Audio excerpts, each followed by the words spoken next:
Olá pessoal, meu nome é Odinei Guedes, eu sou psicóloga do SAMU Macronorte e é um prazer falar aqui novamente para vocês. Bom, com a chegada do Janeiro Branco, existia um tema super importante, muito relevante, que a gente não poderia deixar de falar, É um tema que ainda é pouco falado, pouco propagado, pouco divulgado, precisa circular mais informação sobre isso, mas bom, aqui é a proposta, de falar sobre, que é a saúde mental. E hoje, para esse bate-papo, nós temos um convidado muito especial aqui com a gente. Ele participou recentemente da primeira CIPAT do SAMU e gentilmente aceitou participar novamente aqui desse bate-papo, que é o Dr. Túlio. Queria agradecer muito, viu, Dr. Túlio, por ter topado, por ter aceitado participar aqui desse momento. E eu queria que você se apresentasse, para o pessoal, falasse um pouquinho do seu percurso. Olá pessoal, é um enorme prazer estar aqui com vocês, é um enorme prazer sempre ficar vinculado ao SAMU. Meu nome é Túlio Antunes, sou médico, trabalho na área da psiquiatria, sou entre aspas, SAMU, porque a ambulância toca a sirene ali, eu já tô ligado no processo, já olho, será o que está acontecendo ali dentro, então sempre fico muito atento a tudo isso. Então o SAMU faz parte da minha vida. E como entre aspas, SAMU, o entendimento da saúde mental, ele perfaz uma grande e ampla dinâmica necessária para que a gente fique bem no SAMU. É um trabalho desafiante, muito gratificante, mas ao mesmo tempo é um trabalho que a gente ficava aquela coisa, vai tocar à noite, a gente tem que sair correndo, sim. Tocava o celular à noite, tinha que sair correndo mesmo, então todo mundo o tempo todo paramentado, Então aquela imprevisibilidade, isso deixa a gente com o coração acelerado, mais do que o normal. Eu imagino. Então precisa sim cuidar da saúde mental. E aí, Túlio, assim, esse assunto é um assunto super amplo, inclusive aí até para a população. Mas aí eu queria trazer aqui nessa conversa o foco para os profissionais, como você já até está falando um pouquinho da tua experiência, da tua vivência na instituição, falar um pouquinho sobre focar na questão dos profissionais e dessa rotina que você mesmo colocou aí, super adversa, Sim. E aí, para iniciar, eu queria trazer aqui, compartilhar com você, que eu ouço muito, assim, com muita frequência, os colaboradores falando sobre isso, sobre essa demanda imprevisível, dos atendimentos. Eles são acionados aí para as ocorrências, pode ser qualquer coisa, em qualquer contexto, num ambiente muitas vezes que não é controlado. E isso acaba gerando questões psicológicas, uma sobrecarga emocional, psicológica e até física, dependendo da ocorrência ali, da dinâmica da ocorrência. E você, como você citou, que já foi, fez parte aí da instituição, da equipe, como você disse, não existe esse SAMU, ainda faz parte de alguma forma aqui da instituição. Eu queria que você dissesse assim, como equilibrar, como fazer para conciliar todas essas demandas e conciliar a questão psicológica, emocional e física, que é um desafio, Sim, é um desafio. É um desafio que a gente precisa aprender todos os dias. Em determinado momento, eu fiz parte, eu compus com muita honra a equipe de Pirapora, a equipe de Brasilinha, onde eu fiquei mais tempo, e estive aqui também em alguns momentos, alguns plantões aqui em Montes Claros. Sim. Então, algumas coisas eu já levava isso para mim, que é a ideia que a gente não pode tentar prever e tentar controlar tudo. Sim. Há algo que é um imprevisível. Esse imprevisível faz parte da vida, Sim. faz parte da nossa organização. E o serviço de urgência e emergência, ele já prediz isso.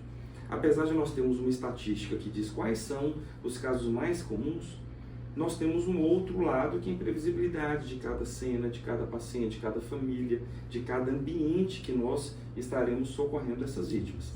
Então, não tentar controlar, eu acho que é um primeiro ponto fundamental. É a melhor forma de lidar. Exato. Por quê? Porque eu falo muito para os meus pacientes aqui e aplico isso para a minha vida inteira. Sim. Tem coisas que a gente controla, eu ainda faço assim. E tem coisas que eu não controlo. Eu vou concentrar esforços naquilo que eu tenho que ter algum controle, que é sobre a minha reação. Então, por exemplo, eu vou ter que lidar com o que é previsível. Eu sei que esse caso são os casos mais comuns. Então, eu vou me qualificar, me capacitar para isso, tecnicamente. Entendendo que eu vou fazer o melhor que eu puder naquela cena, de preferência, claro, objetivando o melhor para o paciente, mas entendendo que nós somos limitados. Entendemos que nós somos também vulneráveis, entendemos que nós não precisamos nem devemos buscar a perfeição em momento algum. Nós devemos fazer o que a gente puder fazer de melhor com os instrumentos que a gente tem, com as condições que a gente tem naquele ponto. Eu falo muito nessa ideia de assumir isso, é importante, essa vulnerabilidade, que a gente entende que tem coisas que a gente absolutamente não controla. Né? Então, pensar isso é tirar um pouquinho do peso das nossas costas. Né? É criar um pouquinho um ambiente que seja um ambiente mais ameno. E aí, o que a gente pode controlar? Como a gente estava conversando antes. Como eu vou me comunicar com o meu colega? Isso eu posso me controlar. Isso eu posso tentar criar um ambiente satisfatório. Por quê? Igual a gente está falando, lá em Brasília, em Pirapora, a gente fazia almoço junto para sentar todo mundo, para todo mundo comer. O horário do lanche era um horário bacana. Então isso a gente pode controlar. Isso faz com que a gente tenha a ideia de aceitabilidade, a gente aceita no ambiente, a gente é pertencente àquele grupo, a gente olha para o outro com muito mais zelo. Então isso a gente consegue controlar. Qual o ambiente que eu vou criar para mim? Então é responsabilidade de cada funcionário, de cada profissional que está ali no SAMU, lidar com si próprio e criar um ambiente que seja um ambiente mais ameno para que o serviço, que já é sim desafiador, já é sim um serviço às vezes muito penoso. Sim. Quem está nas descentralizadas sabe que assim, às vezes eu ficava de um plantão de 24 horas, eu ficava 18 horas dentro de ambulância. Eu já fui 2, 3 vezes em Varzelândia no mesmo dia, de Brasília para Varzelândia, trazendo paciente para Montes Claros. Então, ouço muito isso, né? É pesado, pesado. Então tinha hora que a gente olhava um para o outro assim e falava, e aí, vamos embora. Nessa hora assim, né? Vamos embora ter força no outro. E isso tudo perfaz o ambiente. E o ambiente, ele é preditor da nossa saúde mental. Um ambiente que é um ambiente negativo, nós somos sim frutos desse ambiente. Sim. Um ambiente que é um ambiente negativo, a gente vai ter mais peso nesse ambiente. Né? E a saúde mental, é importante até a gente fazer isso, né? Alguns conceitos, não é viver 100% em plenitude, 100% feliz. Isso nem existe, né? Nem existe, exato. Mas tentar buscar algum equilíbrio. Eu falo que nenhum equilíbrio existe. Nem isso tudo é falácia. Né? A gente vai tentando ali aproximar, equilibrar, mas 50% ali não existe. Não tem existe. Como, né? E o pior é que a gente acaba se cobrando para ser, não, eu preciso ser exato. Não existe essa exatidão. Né? E quando você se dá conta, né, tudo que não precisa, né, ter esse padrão que você quer alcançar, imediatamente você tira uma tonelada das costas, né? Você fica mais relaxado e se permite errar, né? A ter limite, onde já não está bem, aí ali dentro do seu possível, né? Sim. Isso é importante, a gente ter essa consciência. Né? Perfeito, porque assim, a gente fala que cada um tem sua responsabilidade ali na equipe, dentro da ambulância, sim, mas todo mundo pode aprender com todo mundo, né? Eu não posso chegar lá na condição de médico e achar que eu sei tudo. Eu vou aprender com o enfermeiro, vou aprender com o condutor, vou aprender com o técnico. Por quê? Porque às vezes eles têm, em algumas situações, ou em muitas, eles têm inclusive mais experiência do que eu. Com certeza. Né? Então, conseguir chegar lá, esse entendimento de família. Como é que a gente pode... aquela ideia da família mesmo, né? O outro, ele não tem que ser o que eu quero que ele seja. Ele tem que ser o melhor que ele puder. Exatamente. E eu tenho que aprender a extrair dele o melhor que ele puder. Sim. É assim que funciona. Né? Então, todo mundo pensar junto, isso é muito bacana. Eu falo que o que a gente aprende, se a gente quiser aprender, o que a gente aprende numa ambulância, convivendo, a gente leva isso para a vida inteira. Então, é exatamente o contrário do que se propõe muitas vezes, né? Não, eu não vou levar as coisas de casa para o trabalho, e não vou levar do trabalho para casa.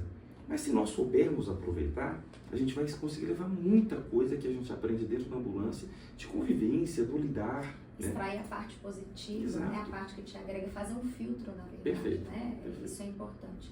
Inclusive, aproveitando esse gancho que você falou, né, sobre levar para casa ou não, no contexto da instituição, enfim, dos profissionais da urgência e emergência, né, lidar com, eles acabam lidando com vidas, né? E nesse contexto é interessante que tenha, né, empatia, e você exercite isso de alguma forma. Mas também, isso às vezes gera uma sobrecarga, né? E aí muitos tentam às vezes fazer não absorver, né? Tenta fazer uma blindagem, um filtro para não absorver. Só que é um grande desafio entre você fazer um atendimento empático, humanizado e ao mesmo tempo não absorver. Então eu te pergunto, Túlio, né? Como fazer um atendimento humanizado e não levar a dor do outro para casa, que é uma coisa que quem está nesse contexto, nesse serviço, precisa aprender a fazer? Pergunta difícil. Pergunta difícil. Não é fácil, né? Esse equilíbrio não é fácil, é o que a gente acabou de dizer, Exato. né? Eu gosto muito da ideia de eu vou atender o outro da melhor forma que eu puder, com o máximo de presteza possível, de técnica possível, de conhecimento, de conteúdo científico possível, mas entendendo que o outro, ele está numa situação que é uma situação adversa. Sim. E nesse sentido, o ser empático não é o que o outro faria, não é isso.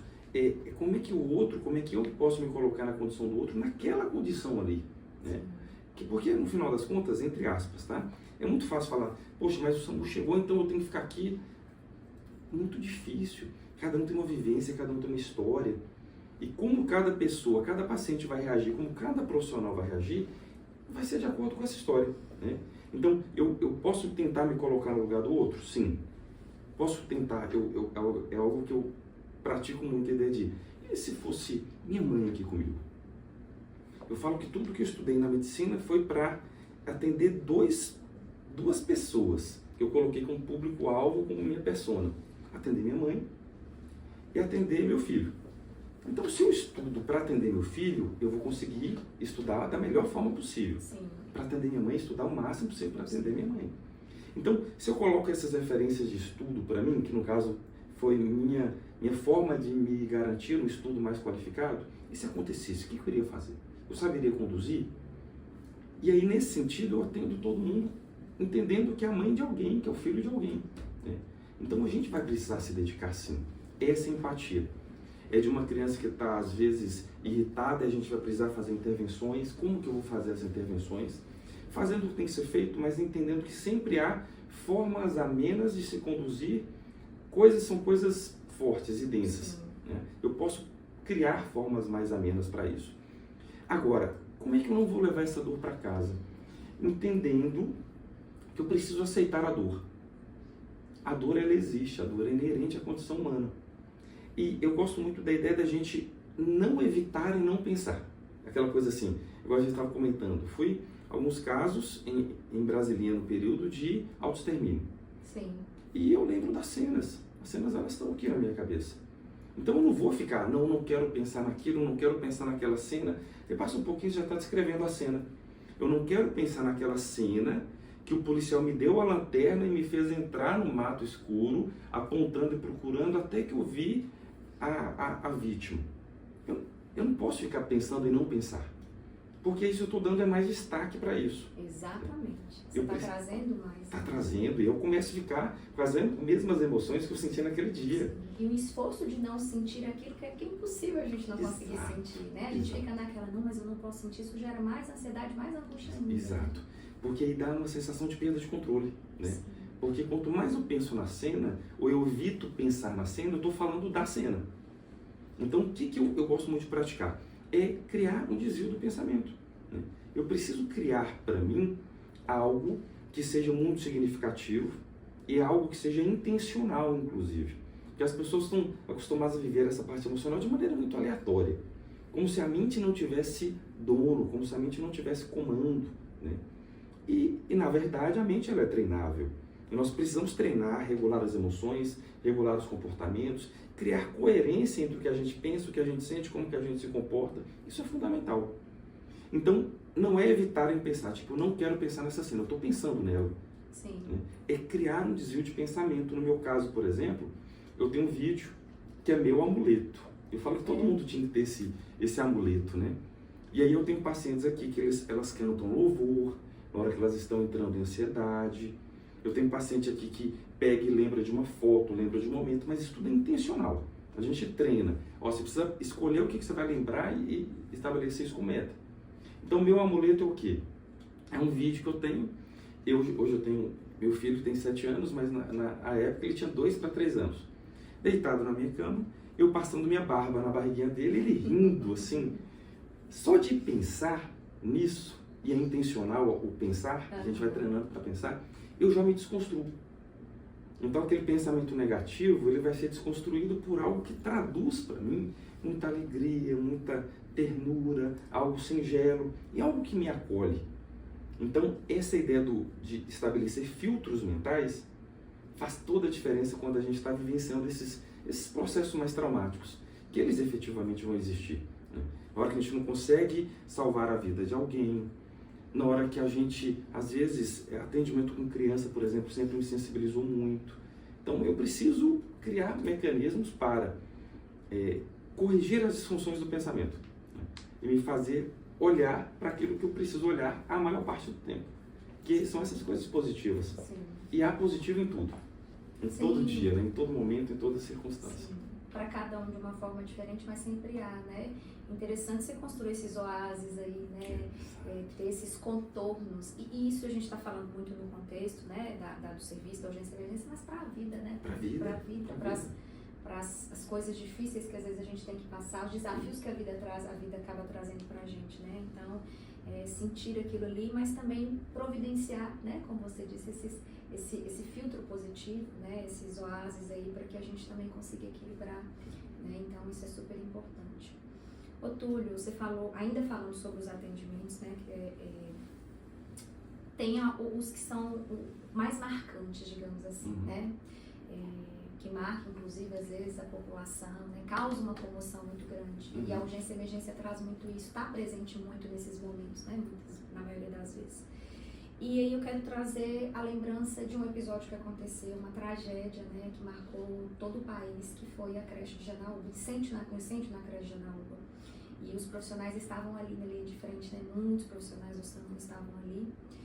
E tomou uma proporção muito grande, né, aquilo ali, a vivência deles. E, claro, que para todo mundo é um tempo, né, cada um tem um tempo singular para digerir, né, precisa de um tempo, principalmente quando tem uma proporção desse tamanho, de uma ocorrência, de uma vivência como essa, às vezes até muito traumática pro profissional que está ali atuando. Era com crianças, que é como você citou, né, você falou que para você é algo sensível ali que toca, e para a maioria dos colaboradores eu ouço muito isso, né, a questão de ser atendimento criança, enfim. E em algum momento, né, muitos precisaram de um tempo aí, semanas, meses, enfim, mas tiveram muitos que até hoje, né, tem um tempo já esse episódio, e muitos ainda trazem, né, muitos trataram, inclusive, precisaram tratar. E aí eu queria trazer para você o seguinte, Túlio, como entender ali o limite entre algo que é um processo natural, né, de cada um, e quando pode estar chegando, ultrapassando um pouco, chegando ali por talvez um adoecimento, né, para que seja algo patológico. Como a gente consegue identificar isso? O episódio, né, a catástrofe em Janaúba, eu acho que ela marcou o Brasil inteiro, como você disse. Agora, para quem estava lá no atendimento, a gente imagina a gravidade daquilo ali, a cena, né? É uma cena difícil de se ver, difícil de se pensar, algo que é muito grave. Só de pensar já me deixa comovido, né? É algo que é marcante. Mas o que é muito importante? Primeiro, é entender que a gente vai lembrar disso, porque isso é um evento traumático. Esses eventos traumáticos, eles ficam na nossa memória. O que eu preciso é ressignificar isso. Como é que eu vou lidar com isso no meu dia a dia? E como é que eu vou perceber se já está saindo de um limite de normalidade para um limite patológico, né, de adoecimento? Eu gosto muito da autoanálise, da avaliação. Como é que eu vou pensar o meu padrão comportamental por si só? Eu falo que dormir eventualmente, por exemplo, uma noite mal, não é problema. A gente não é um robozinho que vai apertar, vai desligar e vai dormir todos os dias bem. Principalmente quem está no regime de plantão. Normalmente a gente desorganiza mesmo esse ritmo circadiano, isso é um ponto a se pensar. Sim. Agora, como é que eu vou perceber? Túlio, é algo que aconteceu comigo e é algo que foi gradativamente tornando cada vez mais, o que se espera é que eu torne cada vez mais amena, não a recordação, mas a forma como eu lido com ela. Que a gente vai controlar isso, né? Como a gente reage. Mas ao contrário, Túlio, as lembranças, os pesadelos estão cada vez mais constantes. Então isso eu tenho que começar a ficar mais atento. Os pesadelos, Túlio, estão me fazendo não dormir bem. Eu que chegava e apagava, não consigo mais fazer isso. Ou eu demoro para dormir, ou eu acordo várias vezes durante a noite, ou eu acordo 3 horas da manhã e não consigo dormir mais. Então, na medida em que eu vou mudando meus padrões comportamentais, e eu entendendo, direto ou indiretamente, consciente ou inconscientemente, que há uma relação com o processo traumático, aí a gente já vai pensando num transtorno de estresse pós-traumático que vai combinar com essas limitações. Então, o limite entre o normal e o patológico está muito associado a isso. Mudei meu padrão de comportamento, coisas que antes eu fazia não estou fazendo mais. Tenho tido muito mais medo do que eu tinha antes. Hoje, Túlio, eu passo em frente a qualquer ambiente que tem muita criança, isso já me deixa mais estremecido. Túlio, no atendimento à criança, eu prefiro inclusive não ir, porque aquilo ali foi muito impactante para mim. Então, essas mudanças de padrões, no sentido de limitar as nossas atividades, e influenciar diretamente na nossa sensação de bem-estar, de prazer no dia a dia, isso tudo mostra pra gente que a luzinha, um mínimo amarela tem que estar ligada. A gente tem que começar a tomar mais conta disso, né? E, se necessário, claro, buscar ajuda. Eu falo que a gente não precisa nem... A gente quer muito cabeça dura, principalmente os homens, né? Sim. Principalmente os homens. Resistente, né, Túlio? Então, se a gente buscasse ajuda de maneira mais precoce, a gente iria organizar os pensamentos de maneira mais precoce, né? E você, como psicólogo, sabe da vasta gama de técnicas, né, de práticas que a gente pode propor para o paciente, para que esse paciente não chegue nos estágios mais graves. Sim. Né? Mas a maioria é muito resistente a isso. Ele é muito dos conceitos e dos preconceitos, né, dos paradigmas. Sim. Não preciso de ajuda. Não, vira a página, né? Todo mundo não quer precisa se de haver, ajuda. não, eu tô bem, isso aqui depois melhora, não quer se haver, né? Sim. Não quero me expor, não quero mostrar minha fragilidade. Sim.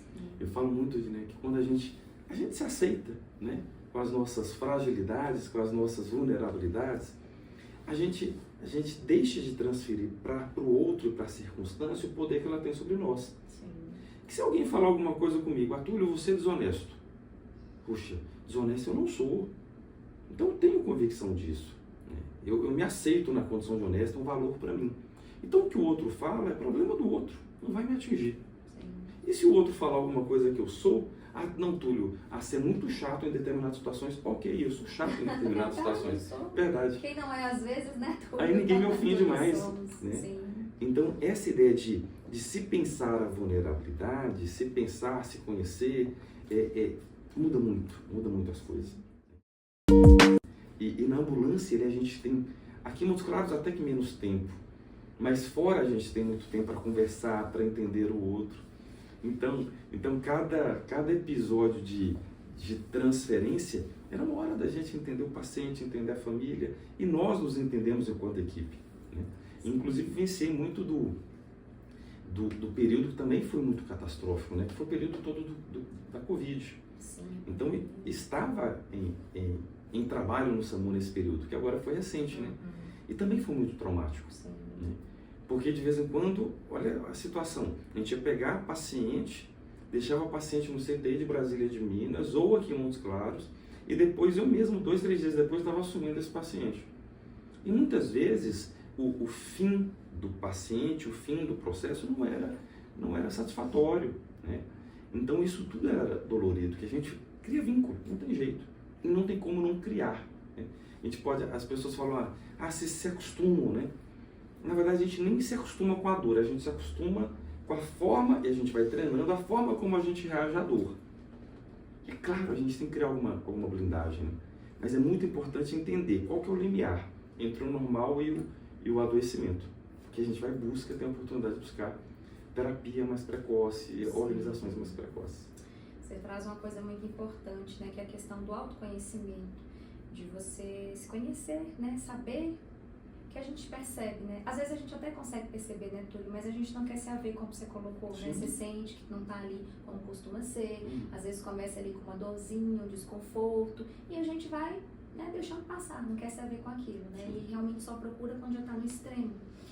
E ter o tempo, né, porque pela correria do dia a dia, esse automatismo, né, que a gente tá, muitos estão vivendo nesse automatismo, a atualidade cobra muito da gente, você tem que produzir sem estar ali, e aí quando a gente entra nisso, a gente acaba não tendo tempo para perceber, né, si mesmo, notar, não tô dormindo, essa dorzinha ali de cabeça, essa cefaleia tá vindo com muita frequência, né, antes era uma vez por mês, agora semanalmente, agora todos os dias. E a gente precisa, né, dedicar esse tempo para anotar, para a gente conseguir observar, né, a hora, o momento certo de procurar ajuda, né, Perfeito. de observar. A gente precisa ter essa observação, né. Eu acho que são dois parâmetros aí. O primeiro é o que você citou, que é fonte base de toda a saúde mental. Sim. Se eu me conheço, eu sei meu limite. Se eu me conheço, eu sei quais são meus pontos de potencialidade, de talento. E vou comemorar cada uma das pequenas vitórias que eu vou conquistando. Eu sei também meu limite. Olha, eu não vou chegar tentando ser diferente do que eu sou para conquistar palmas, aplausos e aceitação. A gente vai criando uma farsa. E a mente, inclusive, ela se molda diferente quando a gente cria personagens, né? Então, quanto mais autêntico nós formos, melhor.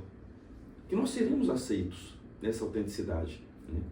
Então, buscar isso faz toda a diferença no lidar com o outro, no lidar com a gente. Sim.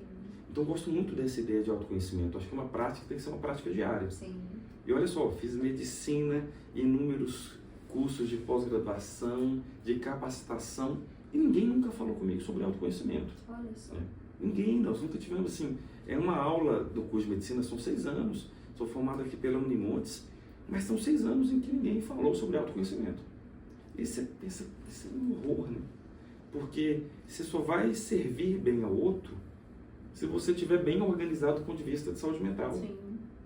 Tanto que a gente tem muitos profissionais do próprio SAMU em burnout, assim, e vivendo a ideia de vou superar meus limites aqui. Sim. E eu até sempre provoco, né, os pacientes aqui no consultório, e faço isso com algumas pessoas que são mais próximas também, né? Você está fugindo de quem com esse excesso de trabalho?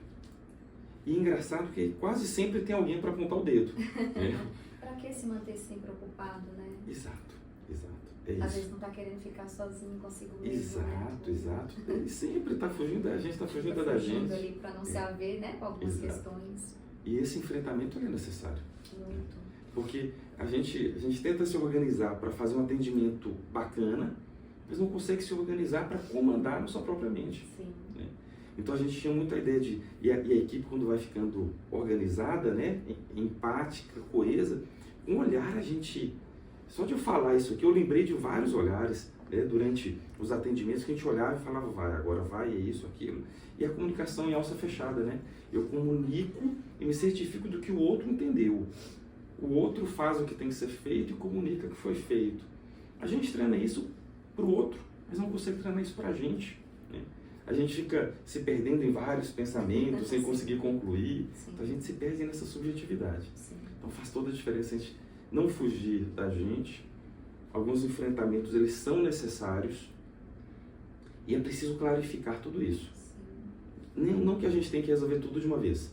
Fala que quem quer resolver tudo de uma vez não resolve nada. Né? Mas estabelecer quais são os embates emocionais, psicológicos que eu preciso reaver, que eu preciso reorganizar. Às vezes é doloroso, sim, é doloroso. Não é fácil, né, a gente lidar com as próprias questões, mas é necessário, né, tudo, né, é super importante. Você falou aí sobre o outro, né, a maioria das pessoas, assim, né, eu ouço muitos colaboradores falando também dessa dificuldade de lidar com o outro, dessa necessidade da validação do outro. Isso é muito ruim, né, você fica ali dependente do que o outro fala, você faz algo, se você achar que tá legal, bonito, você veste uma roupa, produz alguma coisa, se o outro não vai lá e valida, para você não tem valor, né, e a gente tem que começar a trabalhar isso. Porque o outro, ele não sabe sobre a gente, ele deduz, né, só quem sabe somos nós. Então é super importante a gente fazer esse distanciamento para que esse outro não tenha esse tamanho todo, né? E para que a gente consiga ser quem a gente é, né? Essa autenticidade que você trouxe aí, que ela é super importante e você vive mais tranquilo, né? Sem essas amarras, essa preocupação. Até porque a gente não consegue agradar todo mundo, né? É impossível a gente alcançar esse outro, né? Saber. E o outro fala a partir dele. Quando o outro fala de mim, ele fala muito mais dele do que de mim, né? Então, é interessante a gente ter esse distanciamento muito claro, né? Isso ajuda nesse processo todo de autoconhecimento, de se aceitar, né? E de sustentar as nossas escolhas, né? O trabalho que a gente produz, quem a gente é no mundo, né? Perfeito. Que isso é muito singular. Eu gosto muito quando você fala que o outro deduz sobre nós. Sim, né? Ele supõe. Ele supõe, né? Sim. E é interessante a gente entender isso, porque numa equipe, né? Como a equipe do SAMU, que está lá o tempo todo, às vezes nós das descentralizadas, 24 horas juntos ali, né? Isso é impactante. Então, eu posso deduzir sobre o outro? Posso. Mas é muito mais prático se eu perguntar para o outro. Né? Exatamente. E perguntar de maneira que eu me faça entender pelo outro, sob o olhar do outro, não sob o meu olhar. Né? Porque às vezes a gente quer eu, você desse jeito, eu sou assim, pronto. Poxa, mas toda a prerrogativa da comunicação é se fazer entender. Né? Sim. E para eu me fazer entender, eu tenho que conversar, eu tenho que estabelecer parâmetros da comunicação que o outro consiga me entender. Né? A história é assim, não adianta eu falar com termos técnicos para explicar para um paciente que não tem noção nenhuma de termos técnicos. Né? Eu preciso falar de modo que o paciente consiga entender. Porque a gente vai criando padrões de organizações. Porque o outro, ele deduz sobre nós, ele supõe sobre nós. Sim. Mas ele supõe com a realidade dele, com a história de vida dele. Né? Então, às vezes, até algo que pra gente é inusitado. Uma brincadeira que eu faço, para mim é super normal, mas para o outro isso pode ser ofensivo. Porque traduz para o outro um episódio que foi marcante, um episódio que foi doloroso. Então, saber lidar com isso é muito importante. A gente não sabe onde vai tocar ali no outro, né? Talvez é numa coisa que tem uma dimensão muito grande. Exato. Por isso eu falo assim, seja autêntico, mas tenha cautela. Sim, né? sim.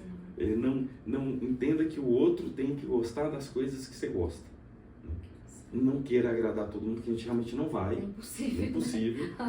mas assim, você deve conviver lá e fora também do SAMU, né? Com os pacientes que são quase vitimizados, né? Essa ideia de querer agradar. Eu falo pacientes, e nesse caso os pacientes são os funcionários. Sim, né? sim. Pessoas, através de questões vinculadas com personalidade, com história de vida, que querem muito, né? Eles vivem para agradar, e muitas vezes, inclusive, o ideal que ele acha que o outro tem sobre ele. Sim. O outro não tem, né? Nossa, eu acho que se eu fosse assim, assim, assado, o outro iria gostar mais de mim. Sim. Aí o outro não está nem pensando nisso. O outro está lá de boa, né? Vamos embora conviver com as... o Túlio tá aqui, tá olhando pra mim, me deu um bom dia esquisito. Deve ser alguma coisa que tem por trás disso. E às vezes não, você deu um bom dia de sempre. Ou às vezes até deu um bom dia diferente. Mas talvez você tá passando uma situação, tá preocupado com alguma coisa, não tem nada a ver com aquela pessoa, né? Então a gente coloca muito também. E a proporção, eu digo que as coisas têm a proporção que a gente dá, né, Túlio? Perfeito. Então uma proporção que a gente coloca aí maior, né? De algo que é nosso ali. Né? Exato. Eu falo muito com os pacientes isso, Junéia. Nós só projetamos para o mundo os nossos pensamentos, sentimentos e emoções. A percepção do mundo é nossa. Né? Então, até a realidade ela é modificada na medida em que um fato existe, mas tem a interpretação que eu dou para aquele fato. Sim. Né? Então, eu costumo falar assim, bora imaginar que na recepção da clínica, um paciente, bora imaginar que aconteceu alguma coisa, o paciente ficou 30 minutos esperando. E outro paciente também ficou 30 minutos esperando. Só que 30 minutos para um foi leve, para o outro foi, meu Deus, parece que tem 4 horas que eu estou aqui. Então, o fato, os mesmos 30 minutos, é a mesma coisa. Só que a percepção que eu dou para aquilo é que muda todo o processo. Ela é diferente. Tornando mais leve ou mais pesada a interpretação daquilo. Então, nós só projetamos. E eu levo isso para mim, né? Tem dia que eu acordo mais mal-humorado, tem dia que eu acordo mais cara fechada. E eu olho e falo assim, gente, por que eu estou assim hoje? Por que eu estou enxergando o negativo? Será que essa pessoa quis realmente falar aquilo? Será que ela falou do jeito que eu estou interpretando? Porque questionar, criticar, duvidar dos pensamentos faz parte do show. Claro. A gente não precisa ser convicto na coisa errada, né? A gente pode se modificar. Mas é muito impactante isso.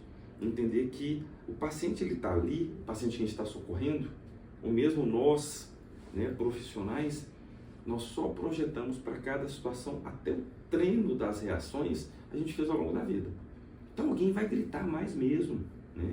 Alguém vai ficar mais calado mesmo, alguém vai fechar a cara mesmo, porque treinou a vida inteira isso. Né? São as formas até de blindagem emocional, as formas de estabelecer como que a gente pode pensar todo o processo. É isso. Não existe equivalência, né, Túlio? Cada um é singular, né? Somos únicos, a perspectiva nunca é igual, cada um tem a sua, né? Às vezes numa discussão ali, mas cada um conta seu ponto de vista. Se você for parar para ouvir, sim, cada um acredita ali naquilo que está dizendo, porque foi o ponto de vista que teve da mesma situação, né? Então isso tem que ser levado em consideração, né, Túlio? Túlio, agora eu trago um tema, né, que é bem delicado também e aparece muito, super importante, que são os atendimentos psiquiátricos, né? Cerca de 10% dos atendimentos do SAMU, eles são psiquiátricos. E aí tem dois tipos de atendimentos que entram dentro desse contexto, que são o surto psicótico e o autoextermínio, que são situações bem delicadas, né? E que exigem um manejo muito grande, né? Do surto psicótico tem toda uma questão, né, de um parâmetro que a pessoa tem, né, que o paciente, enfim, a pessoa que está ali no surto, ele tem, que é diferenciado, que a gente tem que considerar, por isso a exigência desse manejo, né, diferenciado. E ali ele pode, né, tentar fazer alguma coisa contra ele, às vezes contra a equipe, é uma ocorrência delicada. E no autoextermínio é alguém, né, que a gente fala que quer morrer, mas na verdade não, né, tudo, na verdade está querendo tirar aquela mancha que está ali, né. Sim.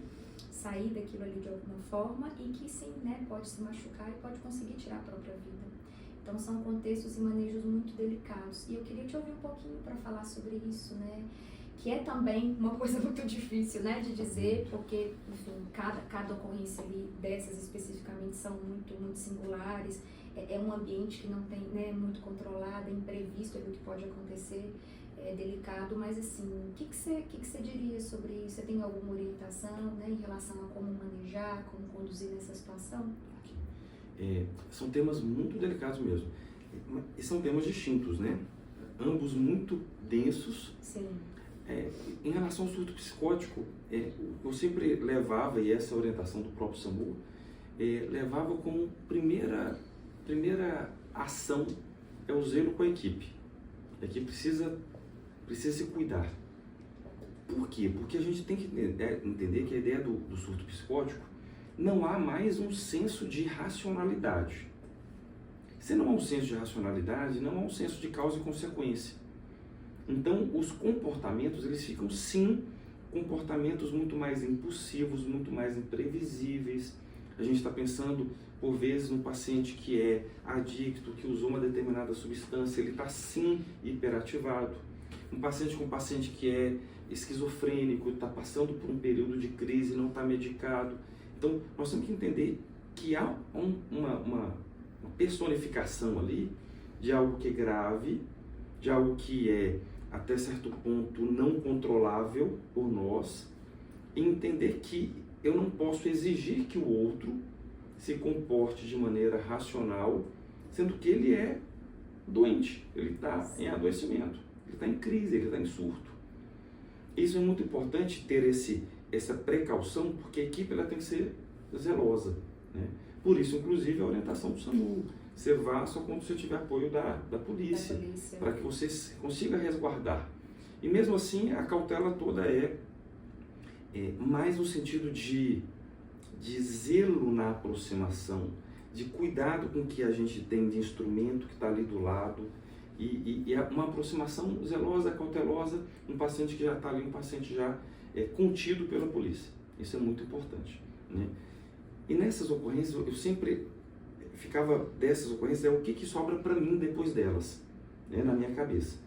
E não buscar razões, né? Não buscar razões. Por que ele está assim? Nossa, é um absurdo ele estar dessa forma ou daquela forma. Não busque razões, né? Nosso trabalho é deixar esse paciente da melhor forma possível no hospital para que ele seja cuidado por outras pessoas, né? Nossa função é fazer esse trânsito, fazer o primeiro atendimento zeloso e que a gente consiga levar e destinar isso. Não se perguntar muito, porque eu falo que quando a gente pensa nos atendimentos psiquiátricos, os pacientes psiquiátricos, muitas vezes eles provocam na gente a inquietação de sair da própria linha do que é normal e racional. Sim. Né? Então esse limite de normalidade a gente tem que inclusive refazer sempre. Exatamente. Porque senão a gente começa a entrar numa linha muito frágil entre o que é normal e o que não é normal. Né? Então sempre eu gostava no final dos atendimentos pensar, puxa vida, esse paciente o que seria bom para ele, o que eu acho que os médicos lá, que são os médicos assistentes, agora deveriam fazer, o que eu faria nessa situação, para a gente se desprender um pouquinho da responsabilidade de tornar esse paciente racional. Não é o objetivo agora. O objetivo não é esse o objetivo do SAMU, né? Trazer esse paciente para a realidade. Não é esse o objetivo. É deixar o paciente o máximo de segurança, para profissionais que vão conduzir o caso. A gente não vai resolver o problema naquele instante, né? E nesse caso faço com muito zelo, muito cuidado, a orientação para as doses de medicamento, né? Porque às vezes a gente quer imobilizar o paciente e às vezes a contenção química ela pode ser muito danosa. Sim. Né? Então, ocorre o caso de eu pegar paciente, levar e deixar no hospital e depois ter que voltar para pegar esse paciente, porque o paciente já baixou consciência, que fizeram coquetéis medicamentosos lá muito pesados. Então, tem que ter zelo com isso. Então, eu posso dosar isso e tornando algo mais palpável, até o que eu quero do paciente agora. Eu não quero que ele fique inconsciente. Eu quero que ele fique contido, uma contenção física, uma contenção química. Até que ponto eu vou? Para garantir a minha segurança e a segurança do próprio paciente, né? Nesse sentido de preservar a via aérea. Então, eu sempre tinha esses cuidados, esses zeros. Acho que é muito importante. A gente não pegar muito pesado, principalmente com medicação, porque a gente, às vezes, pode cometer uma iatrogenia. Né? Cometer por excesso, considerar a situação mesmo que o paciente está vencendo, né? Um paciente é muito alto, mas entenda, um paciente emagrecido quer dizer que não está se alimentando direito, então como é que eu vou dosar tudo isso? E no caso dos pacientes que são vítimas de tentativa de autoextermínio, eles se colocam nessa situação, eu acho que o primeiro cuidado é não julgar em hipótese alguma. A última coisa que esse paciente precisa é de julgamento. Por quê? Porque ele está, como você falou, ele não quer morrer, o paciente ele não quer morrer.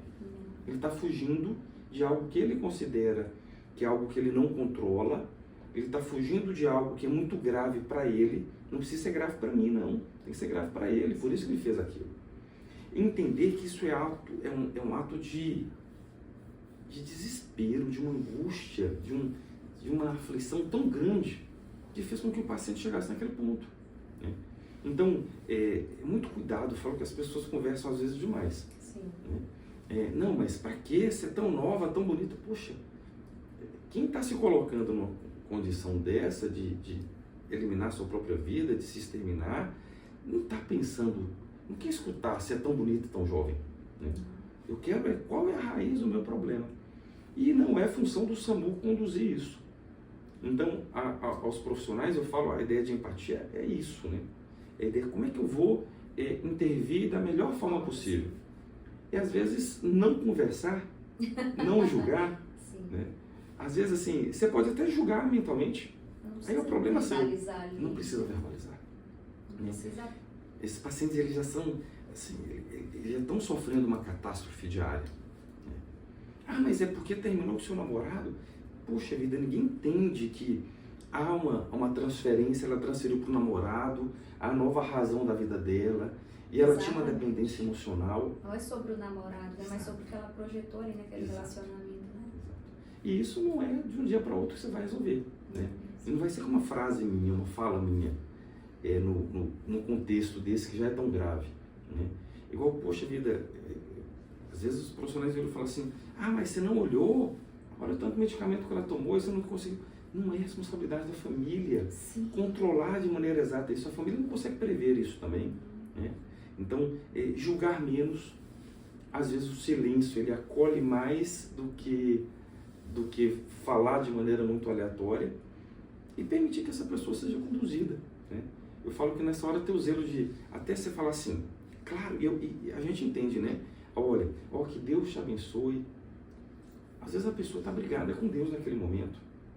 Então, às vezes, o conforto de, olha, nós estamos aqui do SAMU, nós vamos fazer o melhor possível para te ajudar.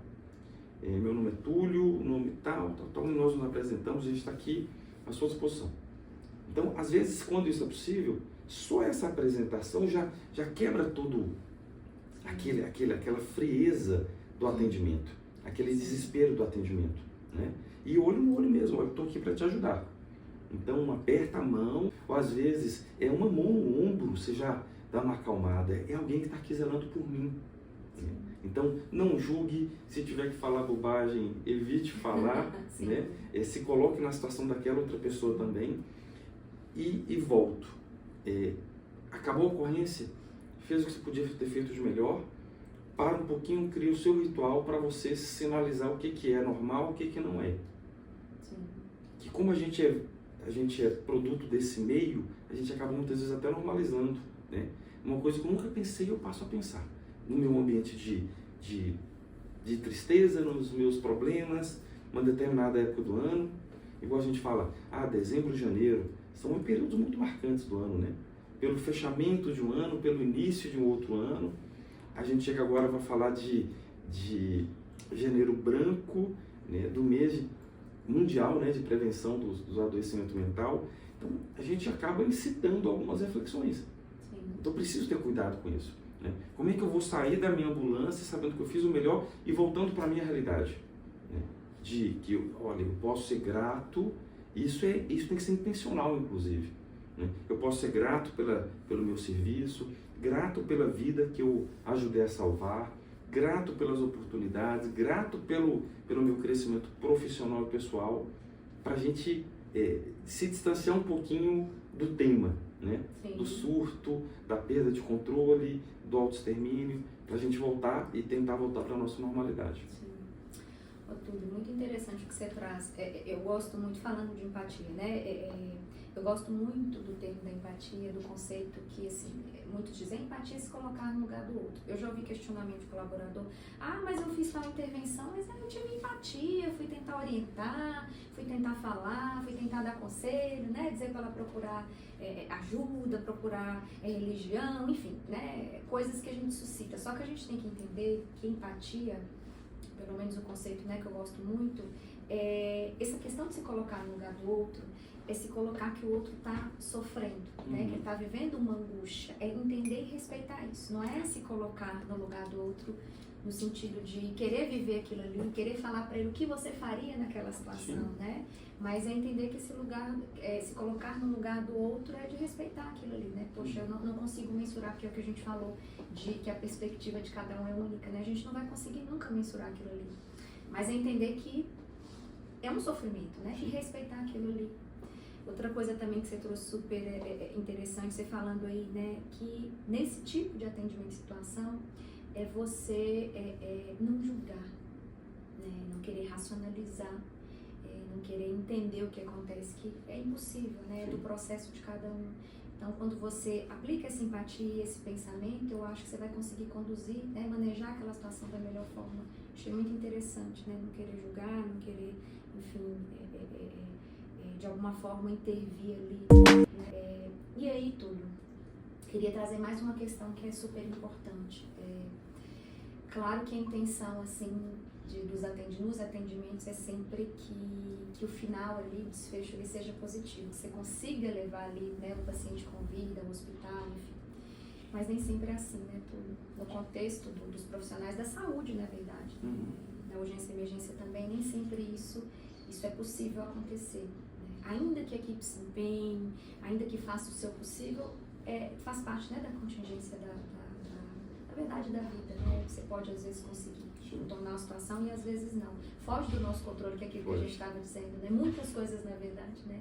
A gente não tem garantias, não consegue controlar.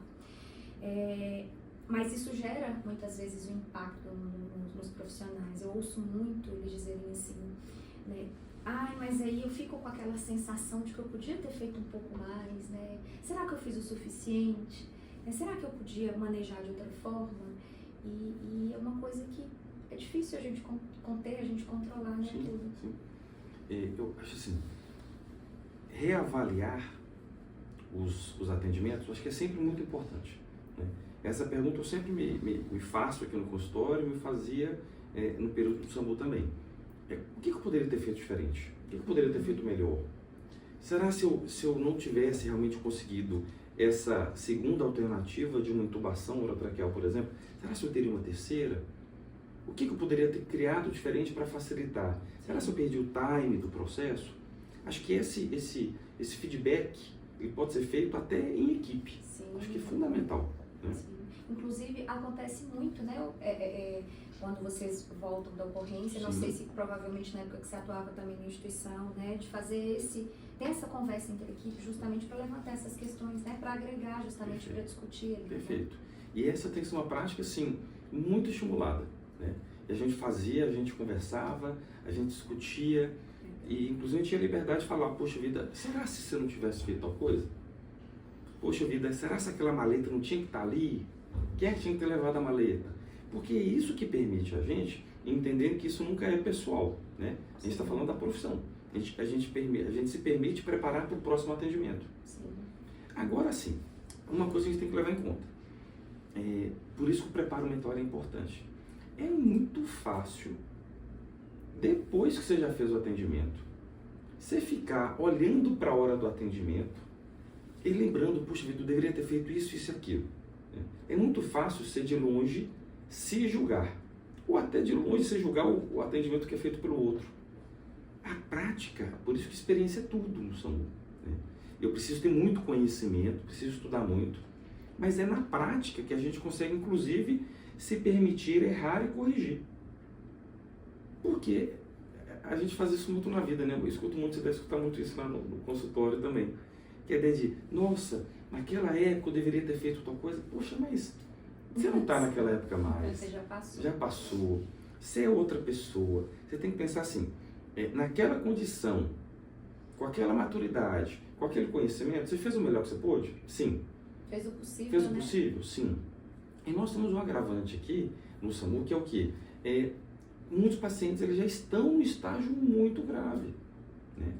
Então, a janela de oportunidade de intervenção que a gente tem, por mais que seja uma intervenção assertiva, muitas vezes a gente não vai ser bem sucedido porque é um paciente com baixa reserva fisiológica, é um paciente que já está em função de um trauma muito grave, um paciente já está muito debilitado. Então, nós chegamos num ponto de ação, que um ponto, sim, eu preciso fazer todo o possível naquele instante.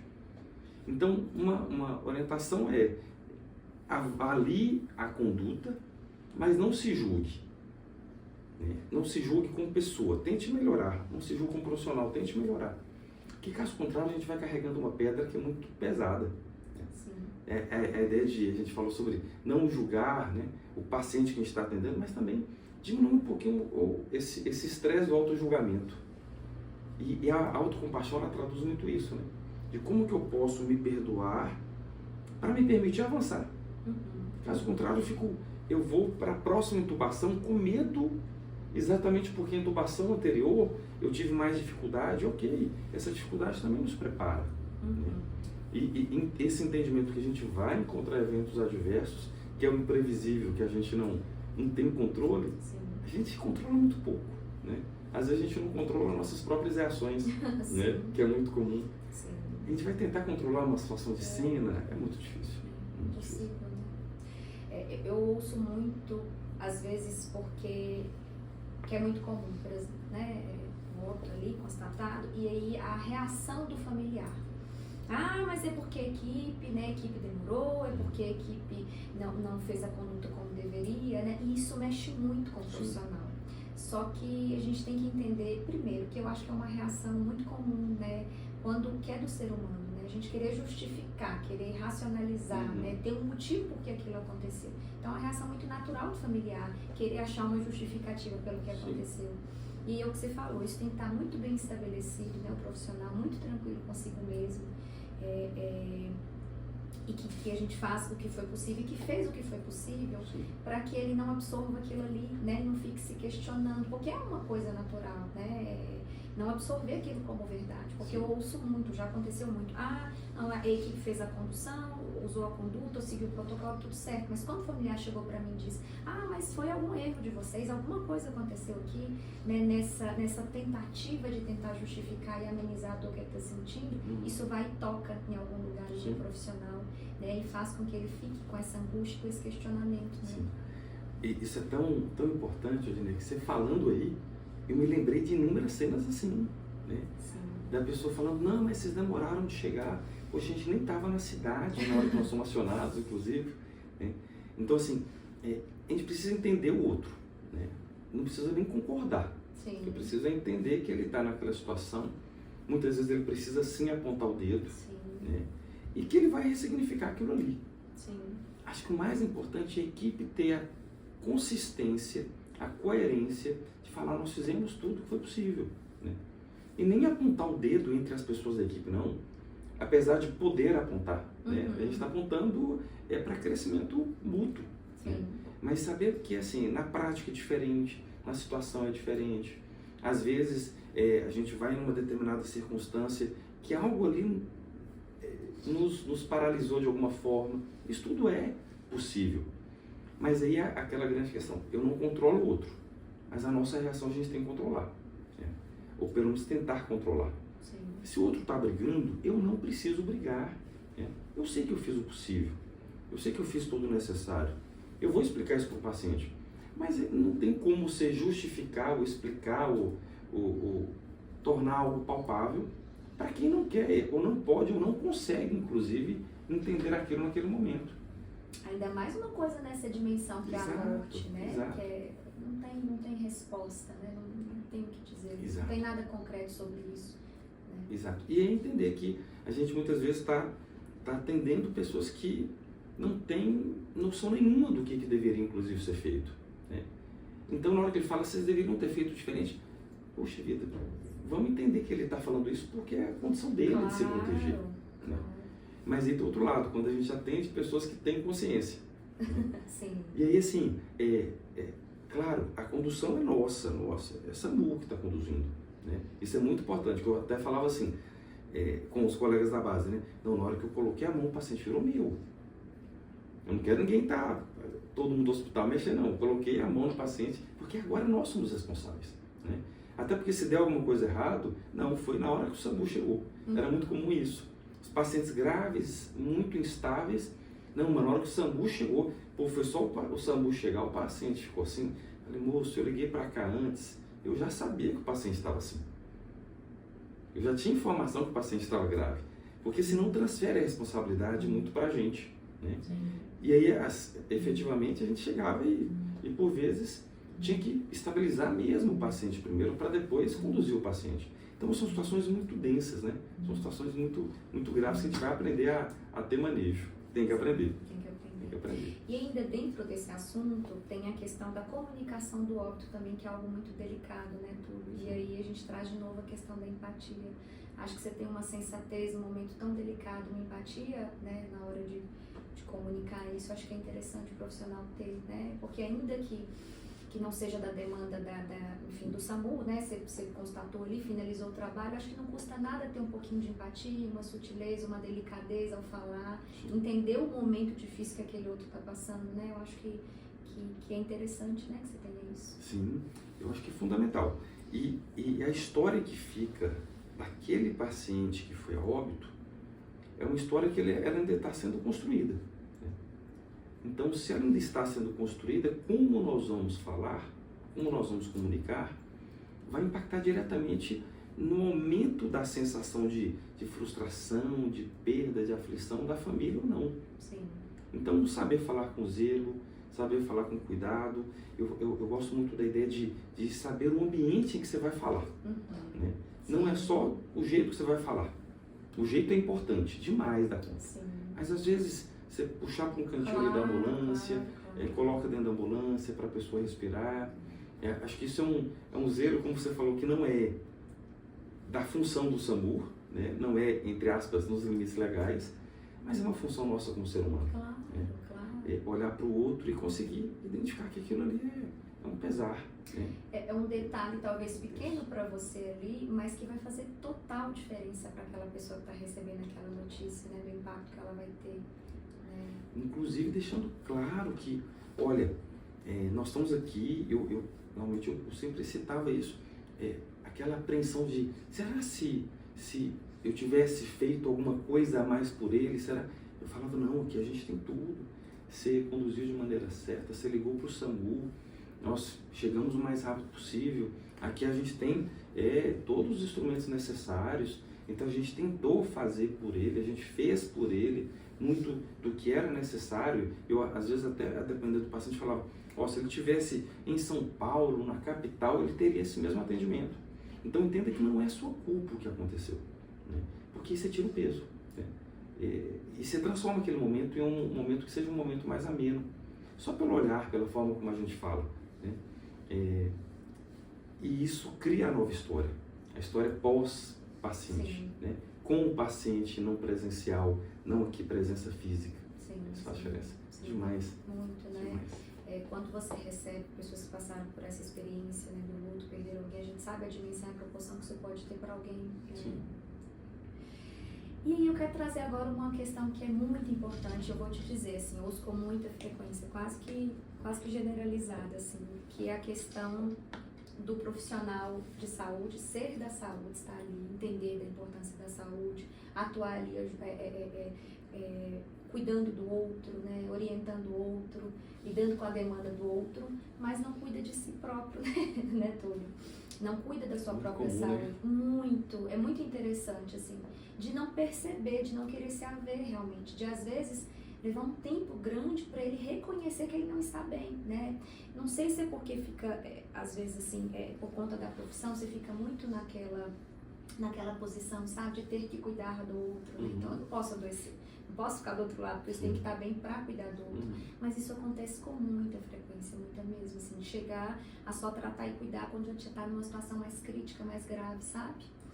E assim, é uma coisa que a gente tem que chamar atenção para isso, né? O profissional também se cuidar. Eu digo assim, faça 50%, faça seu trabalho, que é algo que você gosta, que você ama. É muito bacana esse trabalho que vocês fazem, né? O profissional da saúde, enfim, cuidando do outro. Mas também tenta cuidar um pouquinho de você, tenta fazer esse equilíbrio, né? Tudo precisa, a gente precisa disso. Como é que é feita a demanda dos atendimentos no SAMU? É livre demanda? Quem quer vai? Sim, tem a livre demanda, demanda espontânea, tem os encaminhamentos, né, de pessoas que às vezes estão afastadas, estão tratando de alguma questão, tem as coordenações também de algumas coisas específicas e tem o periódico. A gente colocou o periódico justamente para isso, porque há uma resistência muito grande. Então, quando eles passam ali pela experiência do periódico, muitos descobrem que realmente não estão bem, né? Muitos ali naquele momento param para refletir, caramba, eu preciso me cuidar. Pelo que eu estou avaliando São aqui... São confrontados com eles mesmos, né? Exatamente. Como eu estou vendo aqui, pelo que você está me falando, eu estou observando, realmente, né, eu não estou com uma rotina proporcional, não estou cuidando de mim, não estou tendo esse tempo. Né? Aí começa, então não à toa aquela dorzinha de cabeça que eu sinto, aquele desconforto, a insônia é muito frequente. E aí começa a detectar. Isso foi importante, foi um diferencial, né? Porque muitos têm a resistência também, como você falou aí no início, né, de cuidar de si, tem muito preconceito, muita vergonha, às vezes constrangimento, né? E de sair dessa posição de ser quem cuida para ser o que precisa ser cuidado, né? Acho que é mais comum do que a gente ainda imagina. Sim. Né? Principalmente, tanto da mulher, mas principalmente pelo homem, eu sinto aqui muita reação. Eu falo que quando eu olho na minha agenda de consultas e tem homem, eu já sei que é grave.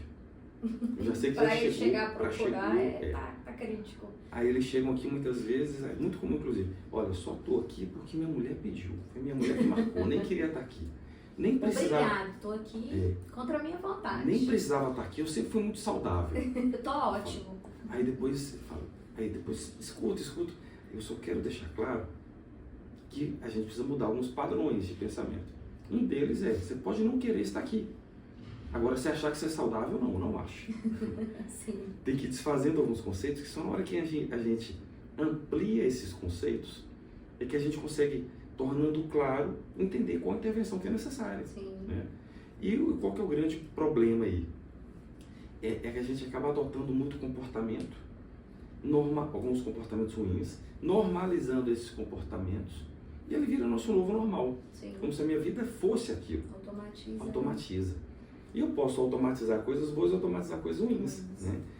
Nesse caso especificamente, rotina de trabalho, sair de um plantão para outro, muitas vezes no momento que a gente tem uma pausazinha ali, em vez até de eu conversar um pouquinho, ou ficar quieto conversando comigo mesmo, a gente vai pro celular. Então a gente acaba não dando nem tempo para a gente refletir um pouquinho sobre nós mesmos, sobre nossas emoções. Não tem tempo. Não há tempo. Você pega a carga horária de alguém, assim, conta a sua rotina. Eu acordo de manhã, eu vou para um vínculo, aí depois eu vou para o outro, aí depois faço isso e tem a tua atividade. E não tem nem tempo para a pessoa inserir ali, né? Algum tempo para ela, né? Autocuidados. Eu falo assim que é algo que tem que ser a nossa rotina. Eu tenho que pensar, acordar e pensar, como é que eu vou cuidar de mim hoje? Sim. Porque a função do SAMU, a função nossa, enquanto ser humano mesmo, nesse compromisso em eleger propósitos, é servir ao outro. Sim. A nossa vida tem que ser servir ao outro. Sim. Mas para isso a gente tem que estar bem organizado, né? E o que a gente vê é isso, as pessoas fugindo delas próprias. É a ideia de segunda-feira eu entro na academia, né? Sempre. Aí agora é sempre assim, não, mês que vem, semestre que vem. Eu tenho um paciente que no início do ano passado, ele virou e falou assim, não, Túlio, mas eu não estou bem, não. Mas pode ficar tranquilo, porque eu vou entrar de férias em outubro. Aí eu vou viajar, você vê que traumático. Vou viajar e eu vou ficar bem. Mas, poxa vida, se você está colocando que você vai ficar bem em 15 dias só no ano, você está admitindo que todo o restante do tempo você vai ficar mal. Sim. Né? E eu falo que a felicidade a gente vai ter que buscar e construir essas rotinas diárias. Né? Exatamente. Não é quando eu sair do plantão, é durante o plantão eu tenho que estar bem. Né? Buscando me construir naquilo ali.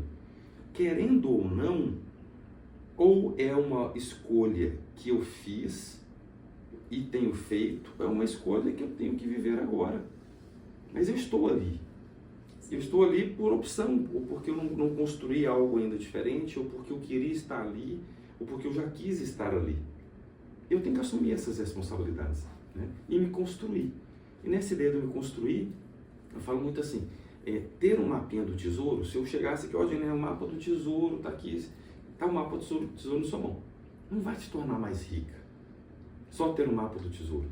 Você vai ter que levantar, vai ter que abrir esse mapa, vai ter que reconhecer onde que é cada coisa e vai ter que começar a caminhar. E a decisão é sua, guardar o mapa debaixo do travesseiro ou usar esse mapa para você se construir rica. Rica de saúde. Então não adianta saber o que precisa ser feito, a gente precisa fazer. Sim. Porque se perguntar para todo mundo ali do SAMU, o que você tem que fazer? Nossa, eu tenho que ter uma rotina de sono. Não, inclusive Eles você sabem, né? receita e orienta o outro isso, né? O tempo todo, né? Falando pro outro o que tem que fazer, mas você não consegue, né? Colocar isso em prática na sua própria vida. Exato. Então não adianta saber, eu preciso fazer. Eu falo que a gente precisa dar os comandos adequados para a mente, entendendo quem a gente é, eu volto na ideia do autoconhecimento, né? Sim. E estabelecer quais combates que são necessários, que vão se traduzir em outros tantos combates, outras tantas mudanças de hábito. Isso muda a nossa identidade, isso muda a nossa saúde mental, muda a nossa percepção sobre o mundo. E a partir daí a gente começa a controlar. Não é porque eu atendo muito aqui paciente pré e pós-balão e pós-cirurgia bariátrica. Eu falo muito para eles, eles acabam ensinando muito para a gente. Né? Não existe um ex-obeso.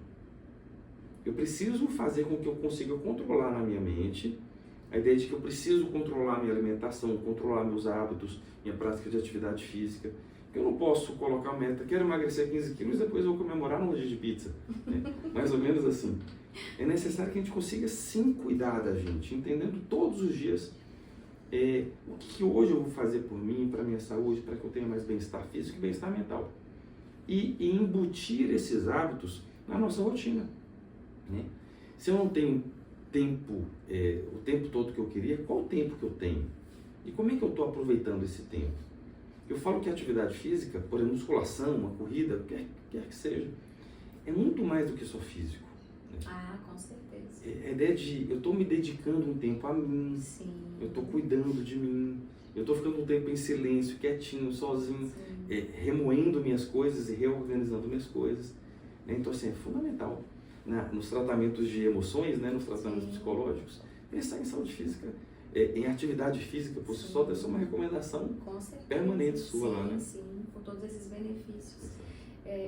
Às vezes é muito difícil, assim, eu digo que em certas fases da vida, você tem que decidir, escolher e tem que ser prioridade, né? E eu brinco que nessa fase, como se fosse um nível maior que tem, né, no jogo, é escolher prioridade dentro da prioridade, dentro da prioridade, né, porque tudo é prioridade, né, assim, a gente tem muitas prioridades, tem correria, tem trabalho, tem várias atividades, mas a gente precisa se escolher como prioridade, né, porque se a gente não estiver bem, né, tudo, nada mais vai ficar bem, a gente não vai conseguir trabalhar, não vai conseguir, fala muito, mas os meus filhos, minha família é minha prioridade, mas você precisa estar bem para cuidar deles também, né, então a gente precisa rever um pouco isso. E só chega realmente quando está no extremo, né, de coisas muitas vezes que é difícil rever, né, o processo todo para ter essa reversão. E eu acredito, você falando aí na questão da felicidade, que são pequenos momentos, né, a gente se providenciar, inclusive. Às vezes a gente coloca muito no outro a nossa felicidade, né? Exato. Numa viagem, numa coisa, ou em objetos, em coisas materiais. E na verdade não, o momento que você tira ali, né, é prazeroso, que é muito singular, né? Para cada um é de um jeito diferente. Já pode ser um momento de prioridade, né? Um momento que pode ser benéfico para você ali, para você vivenciar, né? E isso tem que ser construído, né? Sim. E construído de maneira intencional, né? Sim. Porque às vezes, até como o que eu vou fazer no meu dia? Eu, por exemplo, eu gosto muito de rituais. Então eu faço um ritual de café, porque eu gosto de tomar café. Então aquilo ali vira meu estado de flow ali, né? Sim. meu estado meu momento, meu ponto de conexão comigo mesmo. E aí a gente tem as ativações sensoriais todas naquele momento. Sim. Então isso tudo é um momento que eu criei como intencional para mim, para ativar as coisas boas do meu dia. Sim. Então nós devemos deixar de ser aleatórios nesse sentido, porque aí a gente vai prevenindo esse adoecimento, né? Eu falo que hoje a minha linha, eu gosto muito de trabalhar estudo um pouquinho de várias coisas, né? Mas eu gosto muito da vertente da psiquiatria positiva. Sim. Que trabalha não só com adoecimento, mas com potencialidades também, né? A pessoa não quer simplesmente só não ficar ansiosa. Ela quer deixar de estar ansiosa, mas ela quer controlar seus comportamentos, se conhecer ao ponto de, poxa, eu estou fazendo escolhas erradas, por isso que as coisas têm dado errado. Aí você vai ver, a pessoa tem um perfil de comportamento e faz escolhas totalmente diferentes do que seria a cara dela, né? Então a gente tem que buscar essa coerência, essa ideia de como é que eu posso, me entendendo, provocar a mudança que eu mesmo quero. Assumir essa responsabilidade. Exatamente, porque a gente é responsável pela nossa felicidade. Não é culpa, mas às vezes quando a gente está num contexto específico da nossa vida, de alguma situação, se você para ver, de alguma forma você também contribui para aquilo ali, né? Às vezes a vida e pessoas te colocam em algum lugar, mas às vezes você escolhe permanecer lá, né? De não querer sair. É um processo fácil? Não é, né? Mas a gente tem que fazer esse manejo, né? A gente tem que providenciar isso ali na nossa rotina. E sabe como é que a gente fazia isso? Na rotina dos atendimentos? Música.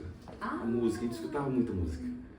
Aí sempre tinha as playlists. Aí meu telefone, eu até brincava com aqueles moços, vocês estão me sabotando, porque eu tentava conectar meu telefone, não ia. Pra ficar só na deles ali, né? A gente escutava música entre os atendimentos ali, era muito bacana. E eu tenho algumas cenas que vão aparecendo, por exemplo, a gente amanhecendo o dia ou escurecendo, a gente sempre tinha o hábito de alguém sempre puxava assim, poxa vida, olha, vocês viram a lua hoje? Que coisa tão simples, que às vezes a gente nem levanta a cabeça para olhar. Eu falo que é simples, que é natural, não tá, é gratuito, né? Não está gerando custo nenhum. E aí a gente pode praticar, né? Essas coisas gostosas do dia a dia são muito bacanas. Aí chegava uma hora que, Túlio, eu tô te achando meio para baixo, hoje vou colocar a música que você gosta. A gente escutava. Então, hoje, só para você entender como é que isso é marcante, hoje tem música que eu escuto hoje que eu lembro do SAMU, né? Que a gente escutava com muita frequência nas viagens. Então isso dá uma descontraída, isso é uma forma da gente desviar a forma de pensar, né? E intencionalmente construir um momento que seja um momento de paz, de diversão, de tranquilidade, naquela sequência de atendimentos que era danosa. Então às vezes coisas simples de, não, vamos embora ali, pede um picolé, encomenda um picolé. Então, todo sentado, tipo, um picolé, olha que delícia. Coisas pequenas, pequenas. Eu acredito que a felicidade está exatamente aí, né? A gente às vezes fica esperando aquela felicidade contínua, né? Às vezes a gente transfere para grandes coisas, grandes feitos, mas ela está aí, na simplicidade.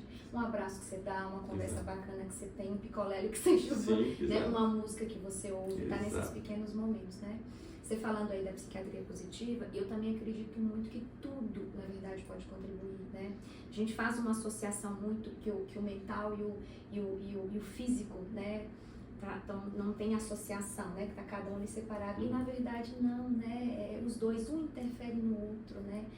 Se você sente alguma coisa, você tem alguma questão emocional, psicológica, isso interfere no físico, você somatiza.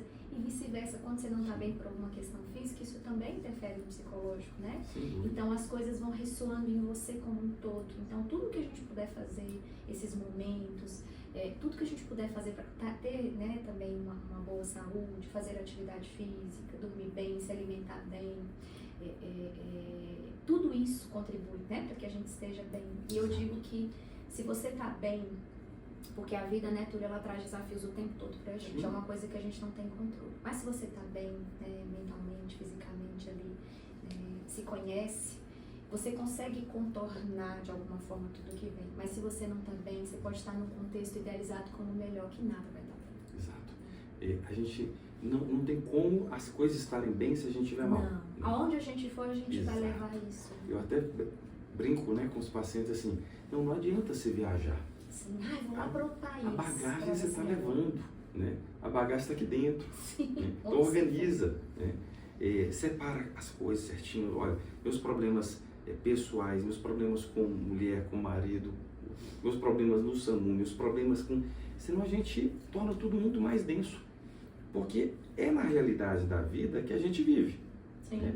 E não adianta, eu queria estar... Não, a gente está aqui agora. Sim, a gente está aqui. Sim. Então a gente vai ter que viver aqui agora. A gente vai ter que ver com essas condições que a gente tem. A gente não precisa se confortar com o que a gente considera ruim hoje. Claro. Eu posso querer mudar, ok. Claro. Mas se é o que eu tenho hoje, que a gente viva da melhor forma o agora. Né? E as pessoas acabam se prendendo muito ao passado, ou se prendendo muito a algo que sequer existe, que é o futuro. Sim. E esquece de agora, que essa é a grande sacada, né? A gente pensar, agora, como é que eu posso me tornar melhor agora? É nesse momento. Eu estou aqui, nós estamos aqui, nós só estamos aqui. Sim. Né? Você tem os seus problemas, eu tenho os meus, a gente tem um monte de coisa para... Sim. Mas a gente está aqui agora. Sim. Né? E a gente tem que curtir isso. Viver isso. Né? É isso que torna o processo mais leve. Né? E a gente não pode querer que seja sempre confortável. Eu falo que o desconforto talvez seja a mola que nos faça impulsionar para uma próxima situação, um próximo ponto de vista, uma próxima circunstância que a gente considere melhor. O desconforto ele é necessário. Né? A gente acaba vivendo uma vida inteira imaginando uma felicidade que a gente nunca vai alcançar, um ideal de conforto que a gente nunca vai ter. Como é que eu posso estar bem agora? Aceitando o que existe hoje para mim. Sim. Acho que deve ser um desafio seu contínuo lá, trazer o pessoal para o presente. Né? Sim. Não à toa o Brasil é um dos países mais ansiosos do mundo, né? O tempo todo a pessoa querendo viver ali, né? No futuro, pensando ali o que vai ser, sofrendo por antecipação, né? Tudo. Uhum. Então, realmente não vive o presente, não consegue nem... Muitas vezes eu vejo, reclamando de tudo, eu falo, você parou para ver as conquistas que você conseguiu? A gente não tem que ficar preso no passado. Mas de vez em quando a gente tem que dar só uma olhadinha assim e considerar também tudo que a gente construiu, Sim. tudo que a gente conquistou. Exato. Né? A gente fica só naquela ansiedade no automático, não, tem que alcançar. E sempre mais e mais e mais. Acho que atualmente, a atualidade traz muito isso, essa cobrança, né, do mais. Trabalhe enquanto os outros dormem. Seja a sua melhor versão. É um papo furado terrível. Sim, né? totalmente. Tem adoecido muito as pessoas, né? Essa ideia de produtividade, eu falo que a gente tem, sim, todos temos que ser produtivos. Claro. Mas de maneira inteligente. Sim. Né? E a gente está vivendo uma pressão, e boa parte dela a gente que gera, né?